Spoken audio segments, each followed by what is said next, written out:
ஜெய்ஹிந்த் and வணக்கம் நண்பர்களே. தில்லி செங்கோட்டை. ஆயிரம் வரலாறுகள், போராட்டங்கள், எழுச்சிகள் கண்ட தேசத்தின் இதய துடிப்பு இங்கேதான் ஒலிக்கிறது. இது வெறும் செங்கல் மற்றும் சுண்ணாம்பு கட்டிடமல்ல, இது இந்திய தேசத்தின் ஆத்மாவின் அசைக்க முடியாத சின்னம். ஆனால் 2025ஆம் ஆண்டு நவம்பர் மாதம் 10ஆம் தேதி அந்த மாலை பொழுதில் அந்த அமைதி துரோகத்தின் வெடி சத்தத்தால் நிரந்தரமாக குலைக்கப்பட்டது. சரியாக மாலை 6:52 மணி. செங்கோட்டை மெட்ரோ நிலையத்தின் வாயிலுக்கு அருகே ஒரு கார் வெடித்து சிதறியது. அது வெறும் விபத்து அல்ல, அது தேசத்தின் மீதான கோழைத்தனமான தாக்குதல். அந்த தாக்குதலின் அதிர்ச்சியில் நம் தாய்நாட்டின் 15 அப்பாவி உயிர்கள் அணைந்தன.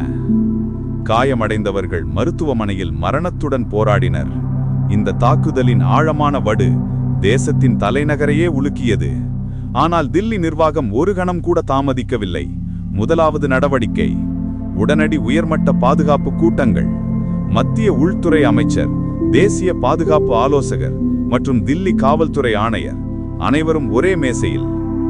தலைநகர் முழுவதும் உடனடியாக ஹை அலர்ட் பிரகடனம் செய்யப்பட்டது. ஒவ்வொரு மூலையிலும் பாதுகாப்பு பலப்படுத்தப்பட்டது. 2 நாட்களில் NIAவின் துரித புலனாய்வில் ஒரு அதிர்ச்சியூட்டும் உண்மை வெளிவந்தது. இந்த தாக்குதலை நடத்தியது டாக்டர் உமர் உன் நபி என்ற உள்நாட்டு முகவன். புல்வாமாவைச் சேர்ந்த நன்கு படித்த ஒரு இளைஞன், சமூகத்தில் நம்பகத்தன்மையுடன் உலவி வந்த ஒருவன் துரோகத்தின் கருவியாக மாறினான். இந்த சதித்திட்டம் ஒரு தனிநபரின் செயல் அல்ல, மருத்துவர்கள், பேராசிரியர்கள் போன்றவர்கள் அடங்கிய ஓர் உள்நாட்டு வலையமைப்பு பின்னணியில் இருந்தது. தேசத்தின் நம்பிக்கை சிதைந்தது.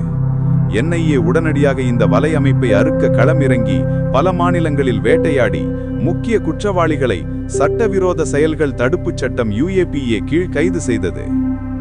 இந்திய நீதித்துறையின் கைகள் இப்போது வலிமையாக இருந்தன. இந்த தாக்குதல் உள்நாட்டு பாதுகாப்பு பிரச்சனையாக தோன்றினாலும் அதன் ஆணிவேர்கள் எல்லையை தாண்டியதாக இருக்கலாம் என்ற சந்தேகம் இந்தியாவின் 2வது கட்ட பதிலிருப்பை தூண்டியது. தில்லி தாக்குதலில் பயன்படுத்தப்பட்ட வெடிபொருட்கள், அதற்கான நிதி மற்றும் வழிகாட்டுதல் நிச்சயம் எல்லை தாண்டிய சக்திகளிடமிருந்தே வந்திருக்க வேண்டும் என்று உளவுத்துறை திட்டவட்டமாக நம்பியது. எனவே இந்தியாவின் பதிலிருப்பு அதன் எல்லைகளுக்கு விரைந்தது. இந்திய இராணுவம் மற்றும் எல்லை பாதுகாப்பு படைகள் BSF உடனடியாக விழிப்புடன் எழுந்தன. ஜீரோ டாலரன்ஸ் என்ற கொள்கை நடைமுறைக்கு வந்தது. ஜம்மு மற்றும் காஷ்மீர் எல்லை கட்டுப்பாட்டு கோட்டில் LOCயில் ஊடுருவல் அபாயம் அதிகமுள்ள பகுதிகளில் இராணுவத்தின் உளவு பிரிவு கண்காணிப்பை 3 மடங்காக உயர்த்தியது. சிப்பாய்கள் ஓய்வின்றி இரவு பகலாக பணியாற்றினர். அவர்களின் கண்களில் தூக்கமின்மை அல்ல, தாய்நாட்டை காக்கும் தீவிரம் தெரிந்தது. இந்த சூழலில் பழைய தொழில்நுட்பங்கள் உதவாது.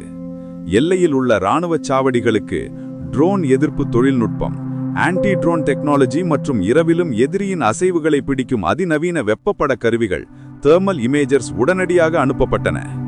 இது சாதாரண ரோந்து அல்ல, எதிரிக்கு இந்திய சுவருக்குள் ஒரு பிளவை உருவாக்க எந்த வாய்ப்பையும் அளிக்காத இரும்பு பிடி.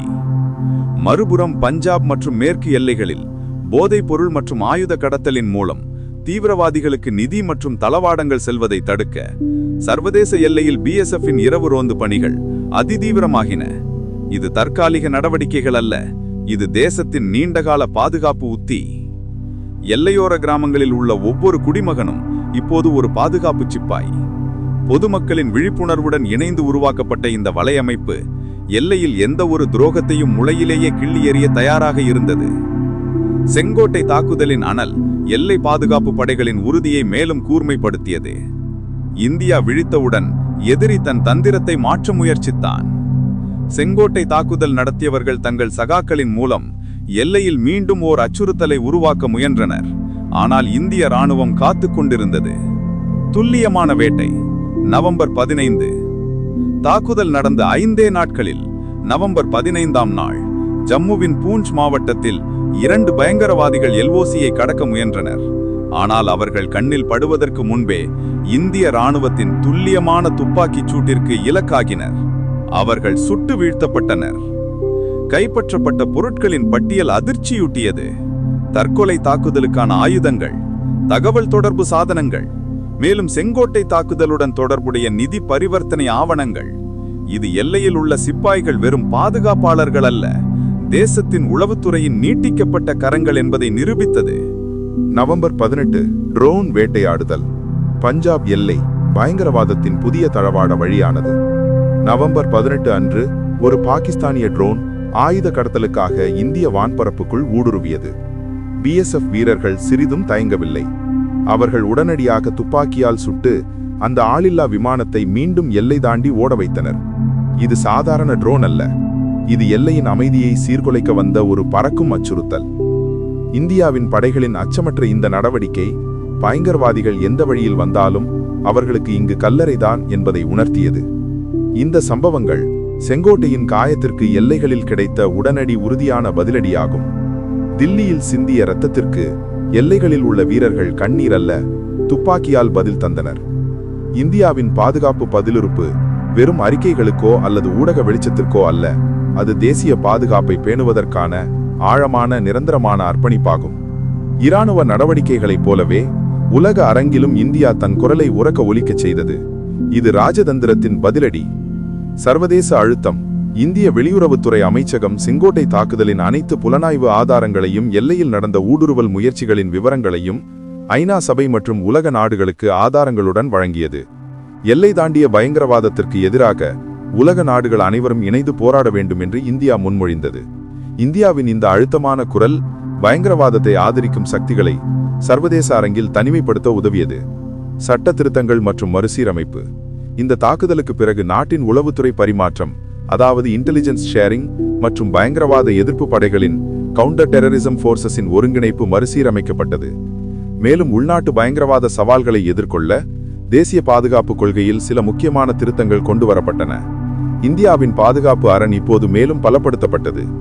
செங்கோட்டை தாக்குதல் ஒரு உள்நாட்டு பாதுகாப்பு சவாலாக தொடங்கினாலும் அது எல்லையில் உள்ள பாதுகாப்பு அமைப்பை நிரந்தரமாக மறுசீரமைக்க இந்தியாவுக்கு ஒரு பாடம் கற்பித்தது.